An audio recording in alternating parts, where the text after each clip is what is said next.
Hey, Jensen, you want to do another podcast? Wait, another one? We're top tier scrubs! Damn it. Hey guys, welcome to episode 2 of ScrubCast. The Hearthstone podcast. Well, yeah, we plan on doing other stuff later, but right now, we're still on Hearthstone. Anyway, let's jump right into news. First thing is, recently, a player has attempted to do a 40-plus hour turn for a Guinness Book of World Records record. So, what does that involve? There's only, you only get 30 seconds for a turn, right? You get a minute and a half for a turn. This guy actually, it's a Mammy Twink, and he managed to get a 45-hour turn through a, there's videos on it, but basically, the gist of it is that he used Faceless Manipulators and Lore Walker Cho to have multiple copies of not only Arcane Missiles and Velen's chosen spells, but Prophet Velen, who doubles all your spell power. Ultimately, what he did was he made 9 Arcane Missiles go off, each firing 26,000 missiles each. And so, the program just wouldn't let the turn end until... Program wouldn't let the turn end until everything ended, and the priest was, because of Lore Walker Cho, the priest got all the mage spells, so the priest actually had Ice Block. So he couldn't die. Okay. And all the spells had to resolve before the turn could be over. It lasts 45 hours. And even if a Prophet Valen died in the middle of the spells resolving, they would still double it. It just kept going. It just kept going. Okay. Yeah, it didn't stop. The fun doesn't stop. So that turn's over now? He's officially in the record? He's officially got the record for the longest turn in Hearthstone. 45 hours. As a member of the speedrunning community, it feels really weird to congratulate somebody for going slow, but congratulations, Mammy Twink. That's pretty cool. Yeah. But next bit of news, Blackrock Mountain releases this month, so we're going to go over the legends and a few notable cards that we liked from it. I know that last time we did this bit, we went over every single card that was currently released. But since it's going live this month, lots of cards are coming out, and nobody really cares about all the crap cards that are in. So we're just gonna kind of hit the ones that have caught our eye. Yeah. So first of all, we have Emperor Tharasan. He is let me scroll up here. My browser's hating me. He's a 5/5. At the end of the turn, reduce the cost of cards in your hand by 1. We've noticed that a few cards in this set actually have fairly high mana costs. There's not a lot of low-cost cards in here. So it makes sense. We got a card to lower them. 6 mana to cast himself. Yeah. Which isn't too slow for that ability, and he's got a sizable body to keep himself alive. Yeah, I can see him as an enabler for a lot of the cards in the set. More specifically, that looking at the implications of him in existing archetypes. In Rogue, would I like all of my things to cost less? Yeah. Definitely. Because you drop him, because rogues can already use preparation and sprint to just go off, but you still usually end up doing that about turn 7, and then the preparation just lets you do follow-ups. Yeah, and with this guy you can just... Even more follow-ups. Oh yeah. But let's move on to the next card. Which is Chromagus. He's an 8 mana for a 6/8. He is a dragon. Whenever you draw a card, put another copy into your hand. Rogue again? Speaking of rogues, yeah. So Sprint now says draw 8. Yeah. Sprint is going to actually destroy cards. There's no way that you can cast Sprint without, going past max hand size. Yeah, this... Chromagus is going to be so ridiculous for rogues. Other decks will play him too, Handlock. Would I like to pay 2 life to draw 2 cards? Yes. Yes, I would. One of those cards was a Molten Giant? Oh, that's beautiful. But let's, definitely going to be some interesting things with Chromagus. We're going to move right into a card that I am most maybe we should about. Save that one for the end. Let's go to the last one, and then we'll go to the one that I'm actually most happy about. Last one's Nefarian, the last boss, we assume, of Blackwing Lair. Well, the last boss of Blackwing Lair, we assume, of the expansion. Blackrock Mountain, yeah. Yes. So he's a 9 mana for an 8/8. Really what he is, though, is he's a Thought Steal that's neutral. He add 2 random spells to your hand from your opponent's class. But notice it doesn't say deck. Yeah, it doesn't say deck. Like, your opponent can be playing super budget, and you can grab 2 epic spells out of them. You're just like, these are neat. Like, your opponent can be playing, like, gimmicky combo priest, and then you cast this, and you're like, Prophet Valen? Well, no, it's spells. Oh, yeah, spells. But so, like mind controls. But speaking of priest, you can actually grab Thought Steals from the priest, and then Thought Steal his cards out. Yeah, it's just like all sorts of... Nefarian's going to be... If not a good card, definitely a fun card. Oh, yeah. But now for the card that I'm super excited for, though, is Major Domo Executus. As a lover of vanilla WoW, this guy brings back memories. Too soon. You have summoned me too soon, Executus. Justice will be met. So, okay, he's 9 for a 9/7, and he's got a Death Rattle. Replace your hero with Ragnaros. So we have a neutral Jiraxis here, but instead of Jiraxis's Summon Infernal ability, you get Die Insect, the basic Ragnaros ability from the card, but now a 2 mana cost to play it just in general. Which means that you have even more control of when it happens, so you can totally shape, like, I'm going to use this spell to kill that guy, so that this is the only one left, boom. Yeah, it's gonna be silly, and granted, the downside, you should only get 8 life to play with now. But, on the upside, it's going to totally spark a new archetype. Hero Walk. With Jiraxis and Ragnaros. Yeah, like that's 3 heroes a game, because you start off with Gul'dan, you move into Jiraxis, and then finish off with Ragnaros. I was playing with the dark elements, and then I decided to go with raw firepower. That was corny as hell. Yeah, well, it happens. Okay, well, the next cards we're worried about from Blackrock Mountain, outside of the Uber Legendaries, so we have cards for our favorite classes, Shaman and Rogue. So the new Shaman card we got here is Fireguard Destroyer. It's a 4 for 3/6, and it's an elemental, so it's a fire version of what the mage gets, the Frost Elemental. But instead of freezing things, it's a fire elemental. Its battle cry is gain 1 through 4 attack. It has Overload 1, but who cares about Overload 1? That just means you get to play another one on turn 5. Yeah, so ultimately, at worst, he's a 4 for a 4/6, which is 4/7. No, it's attack. It's just right, attack. Yeah. 4 for 4/6, which is perfectly acceptable. Like, that's fine. But assuming RNG this favors you, I would love to go just turn 4 drop this guy, and my opponent's looking at my 7/6 elemental on board. Chazdingle? The budget player's just sitting there with his shield master.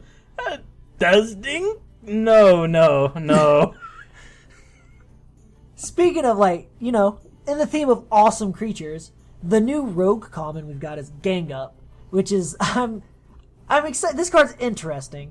It's choose a minion and shuffle 3 copies of it into your deck. Yes, I would like more Zerdrake. I would totally love more Zerdrake, or, SI7 Agent, all of these are fine. This card is powerful because it gives you the access to more resources throughout the course of the game. This is a good card against, anybody who's playing Mill, because it's adding cards to your deck. I would love so many Blood Mage Thalanos. Yeah. Please give me more Blood Mage so my fan of sure. knives can be huge. Yeah, all day long. The thing about this card is it does not immediately affect the game. It is negative tempo, which is not what you generally want to be doing with Rogue. But it's a very interesting effect, and with a Rogue deck with a lot of draw power, which Rogues... I could see it being very interesting. I'm definitely going to be playing with it and seeing if I can get this card to do something crazy. Oh, yeah. I would love to have 3 extra copies of Ragnaros. Thanks. Speaking of crazy, stupid crazy, oh my god, Resurrect. So, Resurrect is a card, me and Saris were talking about what we wanted to look over for the things, and we were like, alright, so we'll just do 4 cards this week. But then Resurrect. This card's insane. Summon... It's 2 mana. It's cheap. Summon a random friendly minion that died this game. This is a priest card. So, I want to propose something to all of the deck builders out there that submit your stuff to Hearthstone and Liquid Hearth. I want you all to post Legend Priest decks. What? The only creature I've had die this game is Sylvanas? Looks like I get more Sylvanas today. Yep. Like, Oh, you killed my Kel'Thuzad. looks like I get more Kel'Thuzad. I'm just gonna have 2 Kel'Thuzad. Yeah, I'm fine with that. 2 Kel'Thuzad. So when you kill my Kel'Thuzad, I get another Kel'Thuzad. And, not only that, but when I summon my Karen Bloodhoof, and you kill my Karen Bloodhoof, my 2 Kel'Thuzads I've gotten from this Gimpy Resurrect spell are gonna make 2 Karens and 1 Bane. Like, basically, what we're saying is Baron Rivendare is finally going to have a deck that he could actually exist in. Yeah. Like Death Rattle Legendary Priest. This would be an interesting little thing for us to mess with.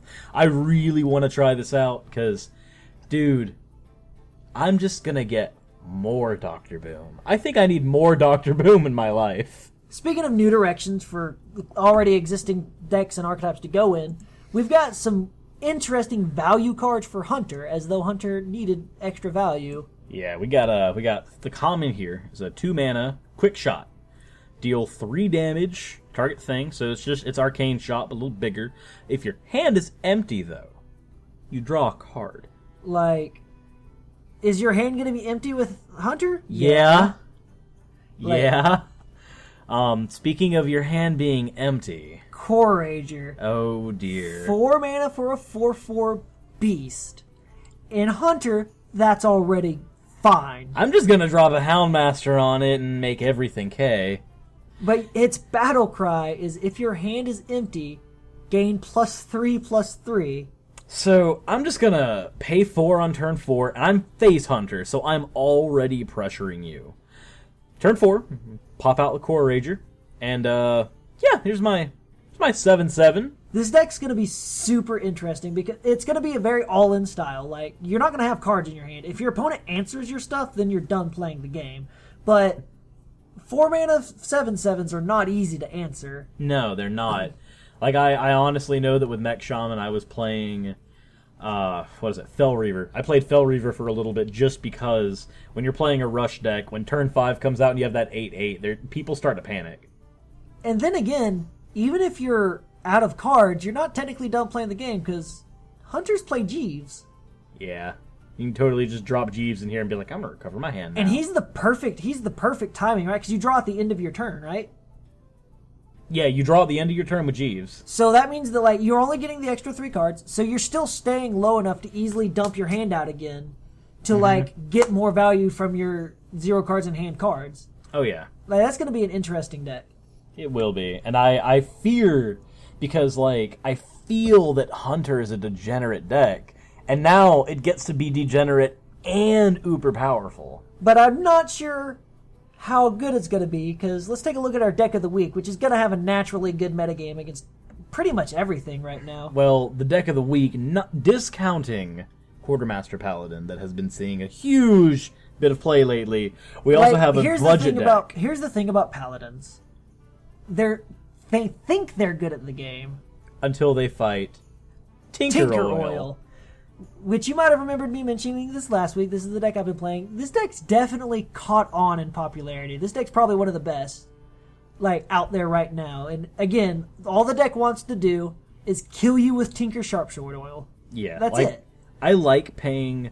When I play Mage, I like paying 4 mana for 3 damage. I mean, for 6 damage, I'm sorry, with Pyroblast. I like paying that and getting that. But with Tinker Sharpsword Oil, you're going to pay 4 mana for 6 damage because you're going to get 3 on your minion, 3 on your weapon. However, you're also going to get another 6 damage next turn because you get to hit them again with your weapon.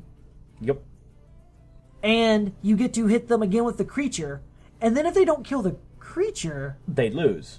You just get to keep hitting it. So it's 4 mana for 6 damage at worst. Yeah.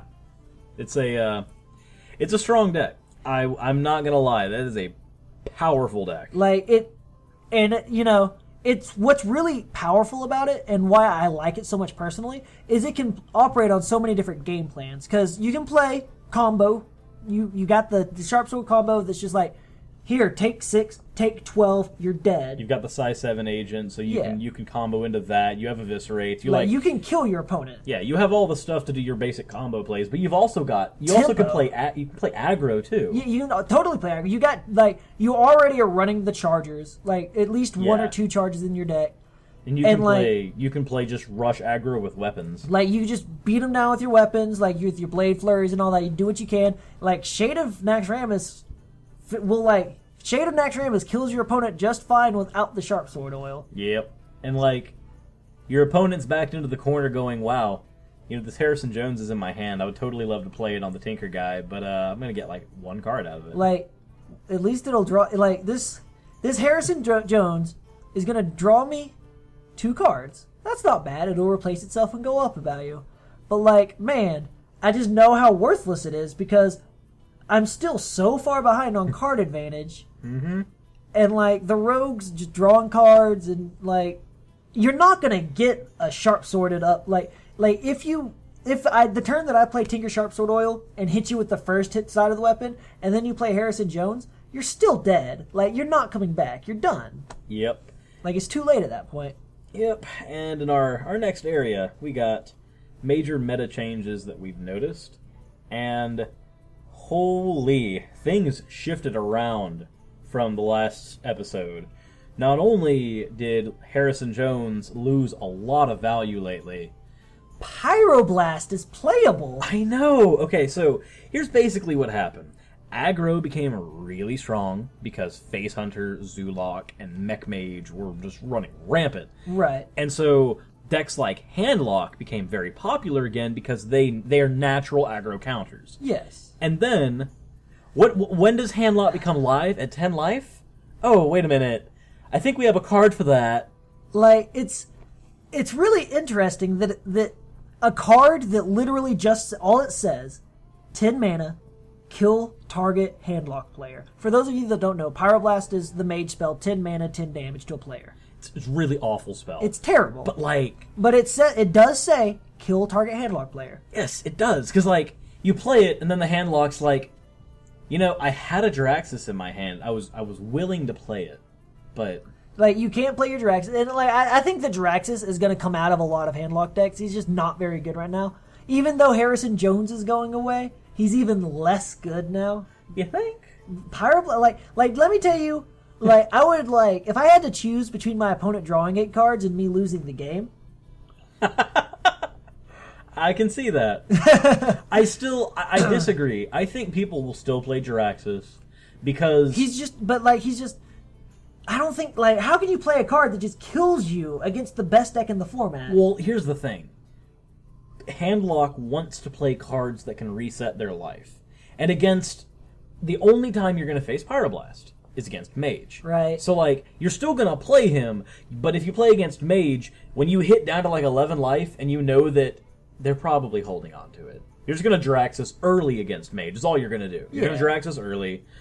That's the only thing that's going to change there. I don't think Jiraxis is going to leave decks because he still fills his role. He's another heal. He is another Alexstrasza for the deck outside of, the ancient heal bots and the Watchers and the stuff that heals you naturally in the deck. But, I think he'll still be in there. Pyroblast does super hurt it, though. But that's only if you're not expecting it.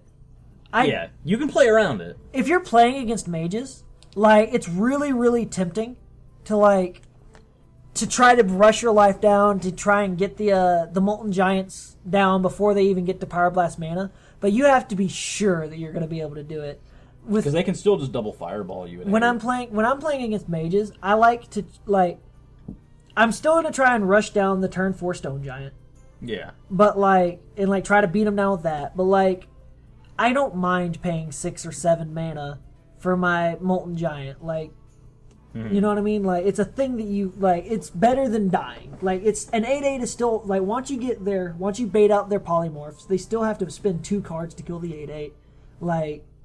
Yeah. It's fine on turn 7. Don't rush it down and die.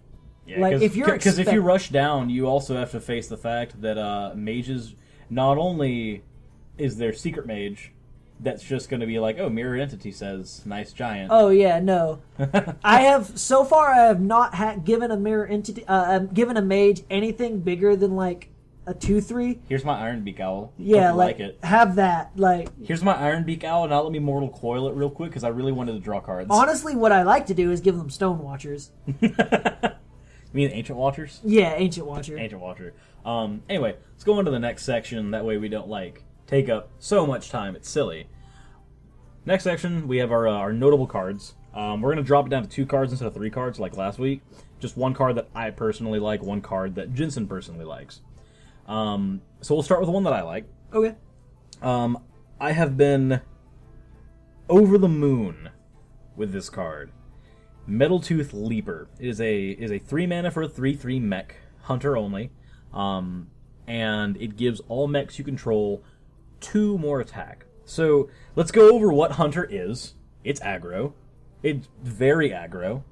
Let's go over what mechs are. They're aggro. They're very aggro.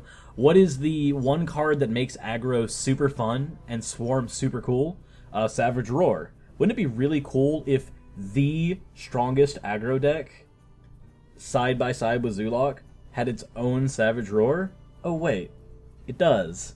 You said it was +2/+2, right? As +2/+0. +2/+0. Okay, so It is literally Savage Roar. Okay. Sans giving your hero the power. I couldn't remember if you said it was +2/+2 or not, because I was just wondering if it got your guys out of Hellfire range. Yeah, it fills the same role. Yep. As the Roar does. It's 3 for +2, but on top of it, if your opponent steals your secret, the only secret that I would play in the deck is the Freezing Trap.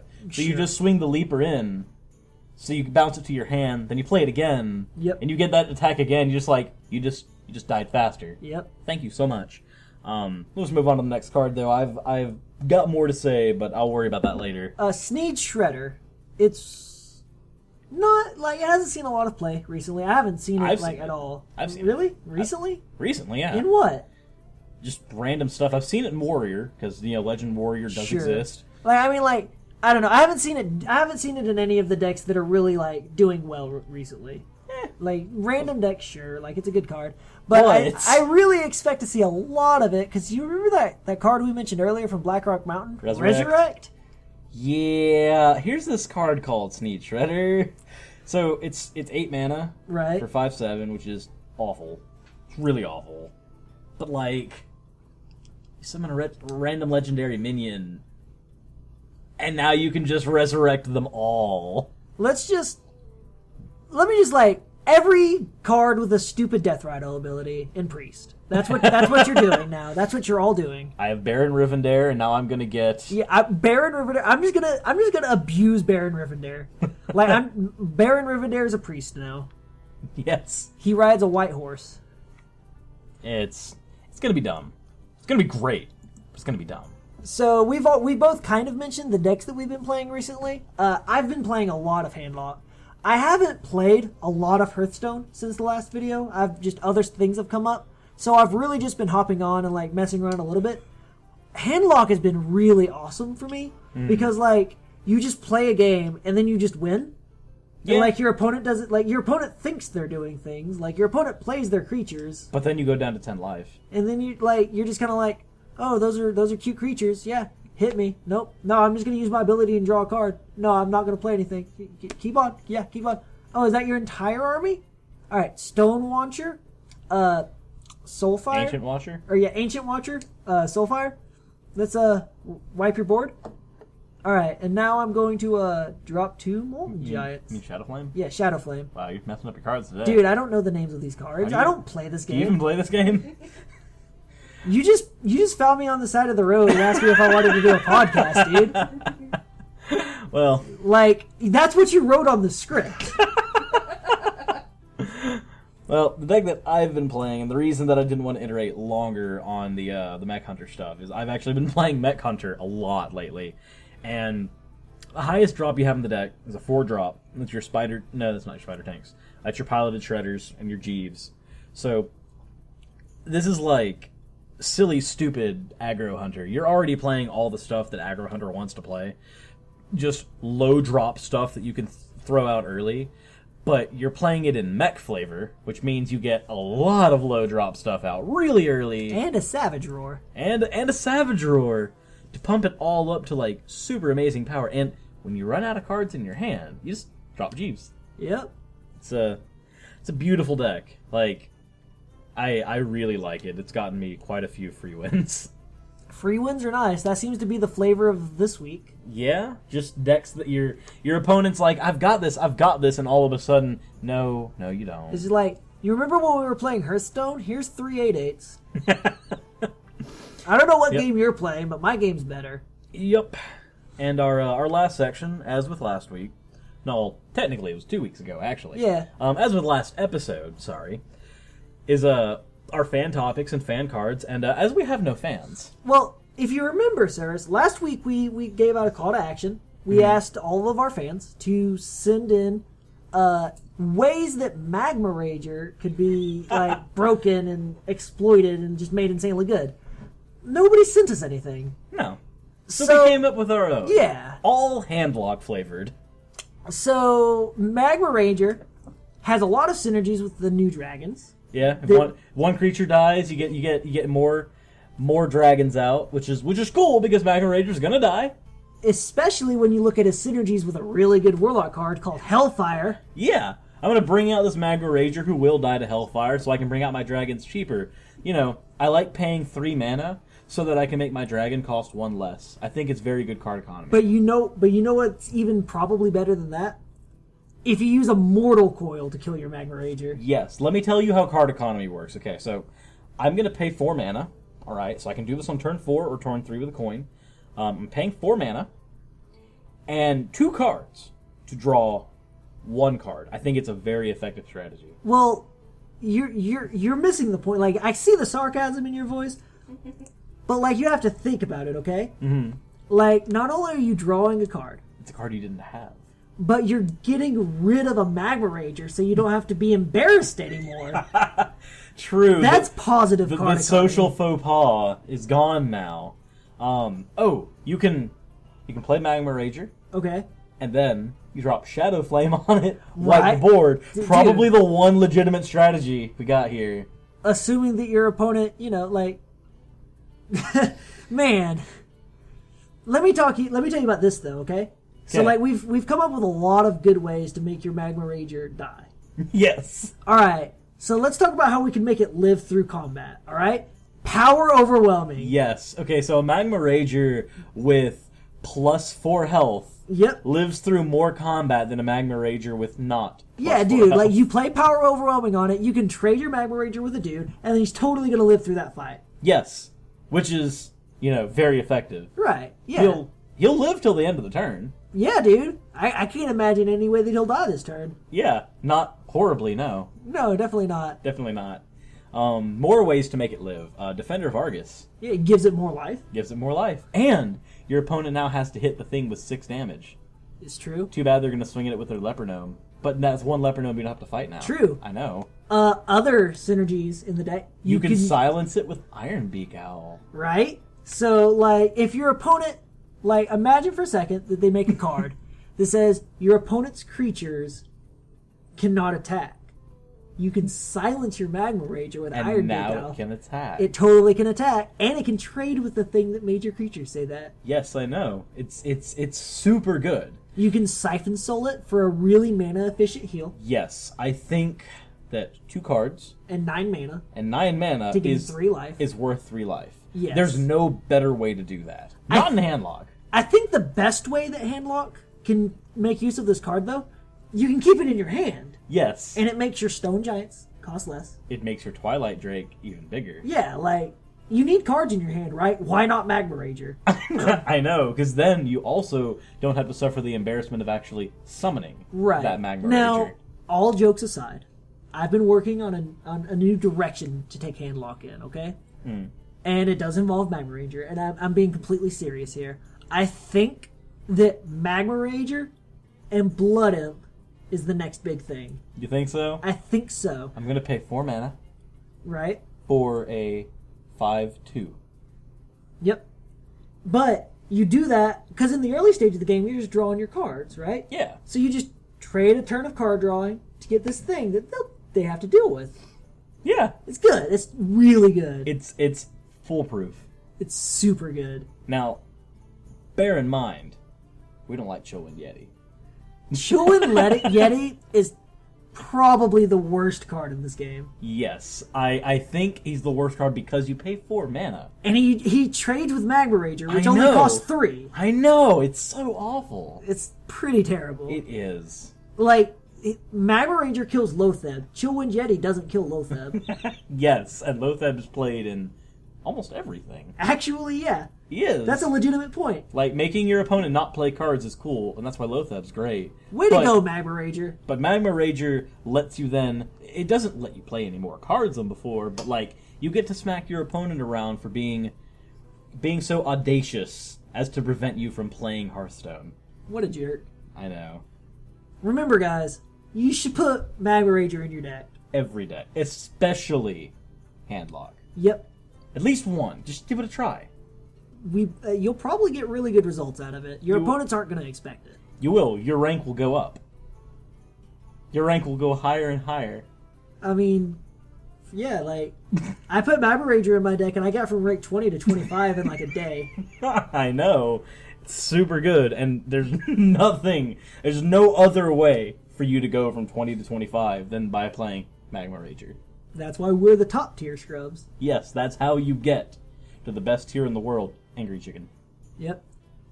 High ranks are good, right? Yeah, of course. Okay, yeah. Yeah, that's... Like, this is global smash power, right? Yes, it is. This is why we play, Fatigue Mage. Right, yeah. Fatigue Mage. With Magma Rager. Yeah. Definitely.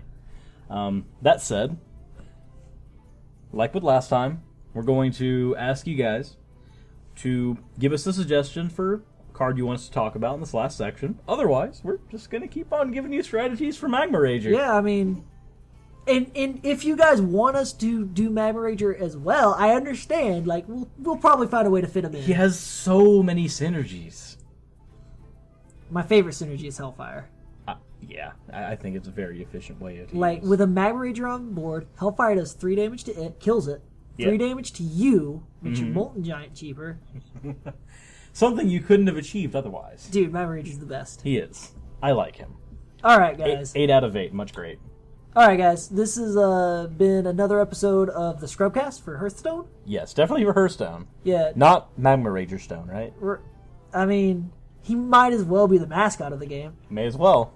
Make sure you check back on our channel for we're gonna do this podcast bi-weekly. Yep. Check us out. We're gonna start doing some videos of us like climbing the ladder and like going over decks and things like that. And for spin. And we might even do some other stuff like Let's Plays because nobody else does that. We have a little something in the works. Yeah, some other stuff. Maybe it'll actually garner us a fans and things. So like, make sure you keep an eye on this channel. All right. See you See you guys. next time.